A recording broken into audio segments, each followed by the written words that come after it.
Kaivalya. Kaivalya ultimately is the goal of yoga. Remember earlier we talked about the way you go to school or any kind of training program. You go through this, then this, then this, then this, and then finally you graduate. You don't start school by going and getting a PhD, for example. You go to undergraduate school and you get a bachelor's degree. You go through 4 years of college. You're a freshman, sophomore, junior, senior. And when you're the freshman, you feel fresh and new and confused. And by the time you're a junior, you're feeling confident and all that kind of stuff. And then you're a senior and you're on top of the world. And then you graduate. And then what do? You go sort of start over in your master's degree.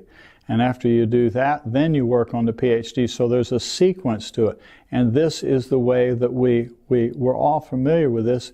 And then after we finish the education or the training program, whatever the training is, then you do what's next. So the 8 rungs are the training program. And so all of the rungs of Ashtanga Yoga, those are the tools. Collectively, they are the tool, which ended up with samyama, which was dharana, dhyana, and samadhi, which we talked about, concentration, meditation, and samadhi. And then you apply that, as we talked about, to the ever subtler levels of your being. Well, so what? Where does this lead? Eventually, it leads to this state or this way of being that's called Kaivalya, which translates as liberation.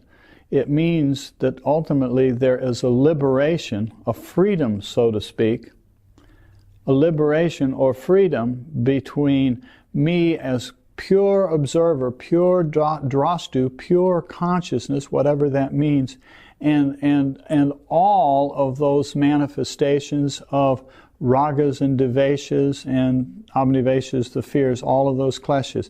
When we ultimately become free from all of those, liberated from them, then the drastu truly rests in its own true nature. The definition of yoga, yoga is chitta vritti nirodha. Remember we talked about nirodha.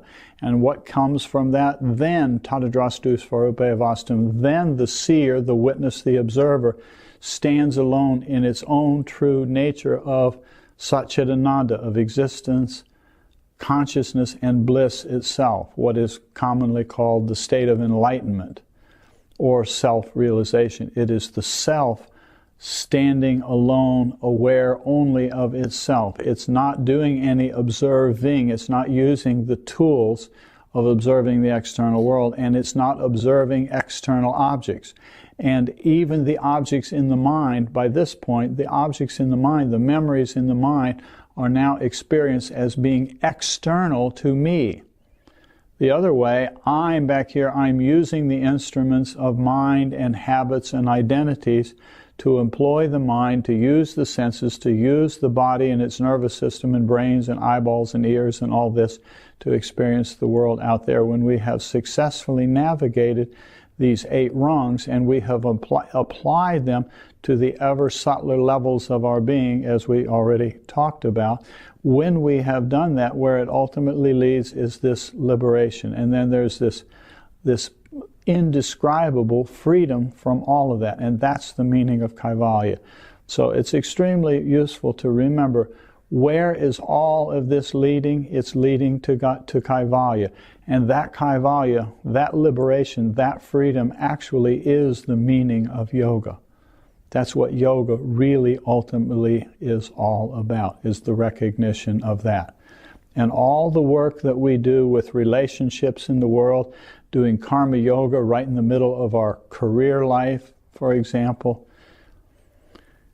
doing all of those yogas, doing physical yoga postures in a yoga studio or on our own, however we're doing, all of those are preparation. Some of it is preparation for that first word that we talked about, atta yoganushasana. Now, finally, after I've done a whole bunch of prior preparation, now I'm prepared to look within, I'm prepared to inspect within and train myself in the tools, the Ashtanga, the 8 rungs, to be able to apply it to the ever subtler levels of my being.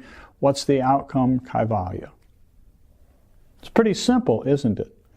It's not easy. It's not easy at all, but there is a simplicity to it. And it's nice to know this is the meaning of yoga. What's the name of the process that we're doing along the way to do all of this Nirodha business, all of this letting go business? The name, the simple name of that process is yoga. What's the goal? What's the final outcome? The final outcome is yoga. So the whole process is yoga. But the fancy word for that final outcome of liberation or freedom is Kaivalya. And please, as I've been saying a lot in here, please hold it lightly. Be nice to yourself. Don't beat up on yourself because you don't yet have Kaivalya. It's something that comes along the way. So be nice to yourself and be patient, please. Kaivalya.